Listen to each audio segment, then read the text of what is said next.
금이나 농산물, 철광석, 구리, 니켈처럼 다양한 원자재에 투자할 수 있는 ETF, ETN 상품이 많은데요. 선물 투자를 고려할 때 주의사항이 가격에 대한 오해입니다. 내 돈으로 투자하는 거기 때문에 적어도 ETF와 ETN 투자하시기 전에 ETF인 투자 클래스 꼭 보시길 바랍니다.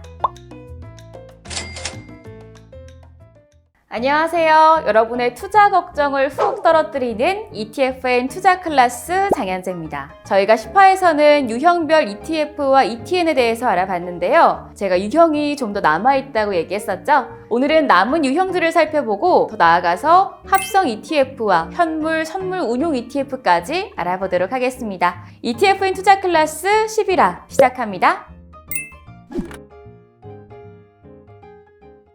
원자재가 급등하면서 원자재 관련 ETF와 ETN 상품이 큰 인기를 끌고 있죠. 말 그대로 금이나 농산물, 철광석, 구리, 니켈처럼 다양한 원자재에 투자할 수 있는 ETF, ETN 상품이 많은데요. 2015년부터는 인버스와 인버스 레버리지 상품들이 상장되면서 경기 영향에 따라 큰 관심을 받곤 합니다. 자, 그런데 종목명을 자세히 보시면요. 원자재 ETF와 ETN 중에서 한 종목을 제외하고는 종목명에 선물과 H가 붙어 있음을 알 수 있습니다. H는 제가 앞서 언급한 것처럼 환해지를 의미하고요. 이 선물은 실제 금괴나 은괴 등의 원자재 실물이 아닌 외국 거래소에 상장된 금선물, 은선물처럼 원자재 파생 상품에 주로 투자한다는 의미입니다. 원자재 실물에 투자를 하려면 매입한 금이나 원유 등을 보관할 수 있는 장소가 있어야 하고요. 보관물의 도난이나 훼손을 막기 위해서 보관, 경비체계, 보험 등 여러 가지 준비가 필요한데요. 그래서 실물 투자는 비용과 기간이 소요되기 때문에 대부분의 원자재 ETF, ETN은 선물을 편입해서 운용하거나 선물 가격에 연동되도록 설계되어 있습니다. 또 기억하셔야 될 게 있는데요. 선물 투자를 고려할 때 주의사항이 가격에 대한 오해입니다. 선물에 투자하는 ETF와 ETN에 투자를 하면서 금현물이나 원유현물 수익률과 비교를 해서 운용을 잘못하거나 시장 가격이 잘못 형성되어 있다고 생각하면 오해예요. 현물 가격은 현재의 가격이고 선물 가격은 미래 특정 시점, 그러니까 만기 때 가격이기 때문에 서로 완전히 같을 수가 없습니다. 시장에서는 현물과 선물 간의 가격 차이를 이용한 투자 전략이 발달한 만큼 이게 굉장히 중요한 의미를 갖는데요. 모든 선물은 종목마다 만기가 정해져 있고 만기가 도래할 때까지 보유하면 그대로 청산되기 때문에 만기 전에 다음번 만기로 종목을 교체하는 롤오버를 실시해서 선물 투자를 지속합니다. 이때 투자 기간 동안 롤오버 효과라는 것을 적용받는데요. 롤오버 효과란 만기가 있는 선물에 투자를 함에 따라 차월물로 재투자하는 과정에서 발생하는 비용 효과를 뜻해요. 중개 수수료나 근월물과 차월물과의 가격 차이에 따라 발생하는 손실이나 이익 등을 말합니다. 다시 말해서 만기가 도래한 보유 선물 종목보다 새로 매수해야 하는 선물 종목의 가격이 높으면 더 많은 돈이 필요하니까 추가 비용, 롤오버 비용이 발생하고요. 반대로 사야 되는 선물의 가격이 낮으면 돈이 남기 때문에 롤오버 이익이 발생하게 되는 거죠. 이렇게 세부 내용을 잘 모르고 원자재에 투자하는 경우 보통 현물의 가격만 보고 투자하는 경우가 많으신데요. 현물과 선물의 가격 차이가 큰 경우에는 투자하는 원자재의 가격 상승폭에 비해서 관련 ETF와 ETN의 투자 수익이 낮을 수 있기 때문에 특히 주의가 필요합니다. 이건 원자재 실물에 투자하지 않는 이상 어쩔 수 없는 부분이기 때문에 투자자의 혼란을 막기 위해서 종목에 선물이라는 명칭을 삽입하도록 한 거예요. 그래서 원자재 ETF와 ETN은 대부분 선물로 운용하는 상품이니까 원자재 현물 가격과는 괴리가 있다는 것을 인지하시길 바랍니다. 원자재 설명이 좀 길었죠. 하지만 길었던 만큼 여러분이 몰랐던 부분 분명히 있으셨을 텐데요. 내 돈으로 투자하는 거기 때문에 적어도 ETF와 ETN 투자하시기 전에 ETF인 투자 클래스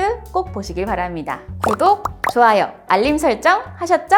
다음 알아볼 유형은 통화 ETF와 ETN입니다. 해당 상품은 이종 통화 간 가치의 상대적인 변화에 투자를 해서 수익을 얻고자 하는 상품인데요. 그 자체로도 투자 수단이 될 수 있고 또 환해지를 위한 보조 수단으로도 활용이 가능합니다. 부동산도 간단해요. 보통 부동산 상품은 미국 리츠를 기반으로 하는데요. 여기서 리츠란 투자자들에게 자금을 모아서 부동산이나 부동산 관련 대출에 투자를 해서 발생한 수익을 배당하는 구조로 설계된 상품을 말합니다. 마지막으로 주식 주식과 채권, 주식과 통화 등 자산을 혼합한 상품도 있습니다. 바로 혼합자산 ETF, ETN인데요. 채권 혼합 ETF는 주식과 채권을 혼합한 상품으로 주식과 채권의 비중을 매일 일정 비율 조정하는 유형이고요. ETN에는 코스피 200 선물 지수의 수익률에 회사채 금리를 가산하는 상품, 또 코스피 200 선물 매수와 동시에 달러 선물을 매도하는 상품, 코스피 200 선물 매도와 동시에 달러 선물을 매수하는 상품 등이 있습니다. 이번엔 합성 ETF에 대해서 알아볼게요. ETF의 상품 유형은 기초 지수를 복제하는 방법에 따라서 실물 복제와 합성 복제로 분류합니다. 실물 복제 ETF는 지수를 구성하는 종목을 실제로 편입해서 운용하는 방식이고요. 합성 복제 ETF는 스왑 계약에 따라 스왑 거래 상대방이 지초지수 수익률을 제공하고 ETF 운용사는 거래 상대방의 위험 관리 등을 담당하는 방식으로 운용이 되는데요. 이 실물 복제가 다시 복제의 정도에 따라서 세분화가 되는데 이건 표로 대체하고 넘어갈게요. 실물 복제 ETF와 구별되는 합성 ETF의 가장 큰 특징은 자산 운용을 대신 담당하는 거래 상대방이 있고 ETF 내에 실물 자산 대신 이 거래 상대방과 맺은 스왑이라는 무형의 장외 파생 상품 거래 계약이 존재한다는 겁니다. 합성 ETF의 거래 상대방은 보통 신용 등급이 높은 국내외 증권회사가 담당을 하는데요. 계약에 따라서 거래 상대방은 해당 ETF의 기초지수를 구성하는 자산을 직접 운용해야 하고 운용 결과에 따른 기초지수 수익을 ETF 운용사에게 제공해야 합니다. 이때 자산 운용에 필요한 자금을 ETF 운용사가 거래 상대방에게 제공하는 방식을 자금 공여형이라고 하고요. 거래 상대방이 직접 자금을 조달하는 방식을 자금 비공여형이라고 하는데요.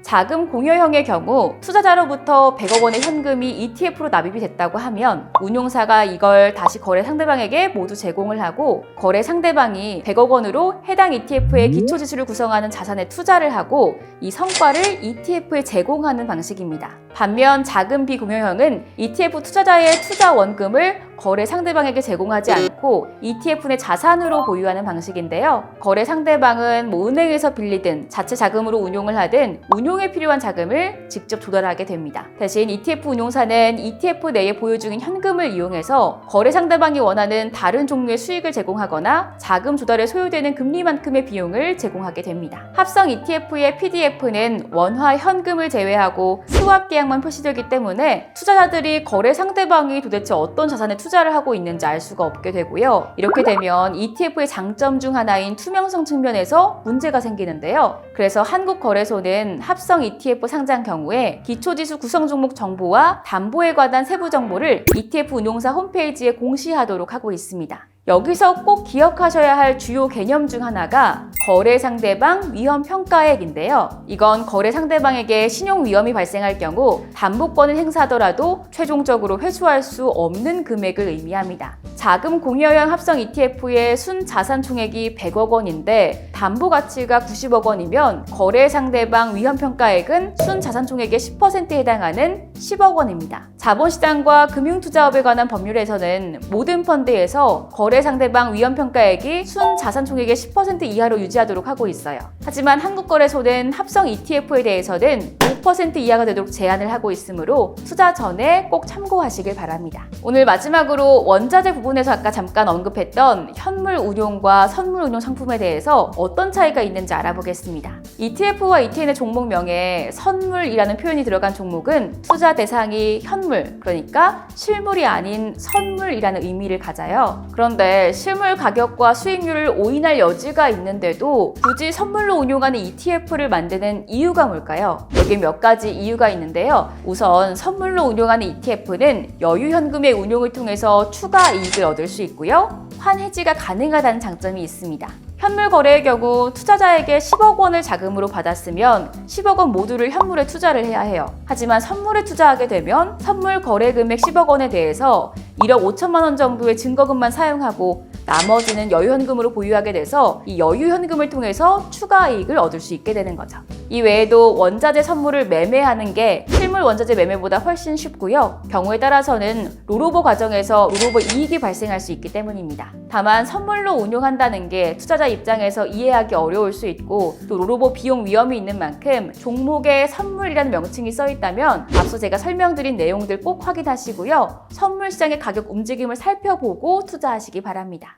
이로써 유형별 ETF, ETN에 대한 내용이 모두 끝났습니다.